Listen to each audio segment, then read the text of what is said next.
Nous avons souhaité aujourd'hui faire le Forum des métiers Trouve ta voie. Ce n'est pas un forum classique où chaque établissement présente ses filières, mais c'est un forum où il y a des jeunes en activité qui présentent le métier pour lequel ils se destinent. Sur chaque atelier, vous avez un élève en pratique, vous avez un ancien élève qui est en situation professionnelle et vous avez un enseignant. Nous avions 3 objectifs pour ce forum des métiers Trouve ta voie. Le premier objectif est de montrer que dans les lycées professionnels, il est possible de construire un continuum du bac-3 au bac+3. Nous avons pour cela mis en place une proposition de table ronde où les élèves du lycée professionnel présentent leur parcours en post-bac, donc jusqu'au bac+3. Bonjour à tous, bonjour à toutes. Très heureuse de vous accueillir aujourd'hui au Forum des métiers. J'ai effectué beaucoup de stages, que ce soit en EHPAD, donc entre guillemets maisons de retraite ou hôpitaux. C'est vraiment là en fait que j'ai pu découvrir les métiers qui me plaisaient énormément et voir le côté pratique et non théorique.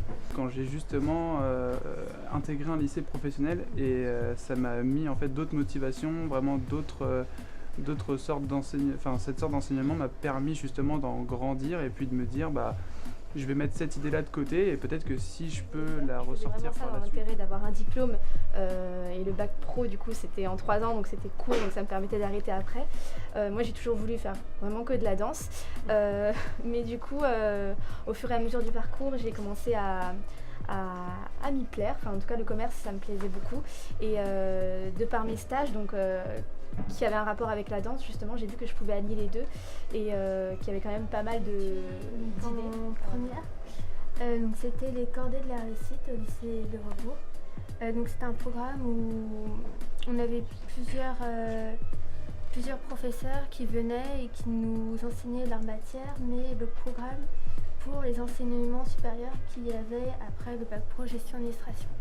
Donc ça peut... Infirmier urgentiste, donc j'avais une petite idée du domaine sanitaire et social, paramédical, sauf que les années sont passées et je me suis rendu compte qu'il y a beaucoup de théorie, c'était pas forcément pour moi, j'ai un petit peu décroché au niveau des cours et j'étais plutôt à la recherche de concret. C'est pour ça que je me suis porté vers la branche professionnelle et ça a été une réussite, j'ai trouvé autre chose et ça m'a reboosté pour la poursuite d'études.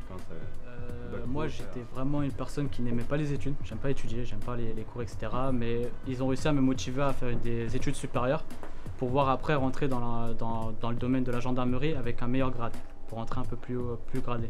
Donc c'est vrai que leur travail vraiment il a été énorme parce que moi pour me motiver il fallait vraiment y aller. Mais sinon ouais, ils ont réussi et à ce moment-là je suis en train de faire un BTS et j'aime bien ce que je fais donc vraiment. Les professeurs m'ont toujours encouragé et moi et mes camarades d'ailleurs, à poursuivre et à ne pas penser qu'après une voie professionnelle, on doit juste continuer à travailler, que la poursuite d'études est possible si on s'en donne. Et du coup, on m'a vraiment encadré en me disant non, ne pars pas tout de suite de l'école, écoute, je vais te donner des stages, tu vas pouvoir aller voir un petit peu ce qui se passe dans le monde du travail. Et ça m'a permis vraiment de voir ce que je voulais pas faire et aussi du coup ce que je voulais faire. Et ça a vraiment, je pense, une différence.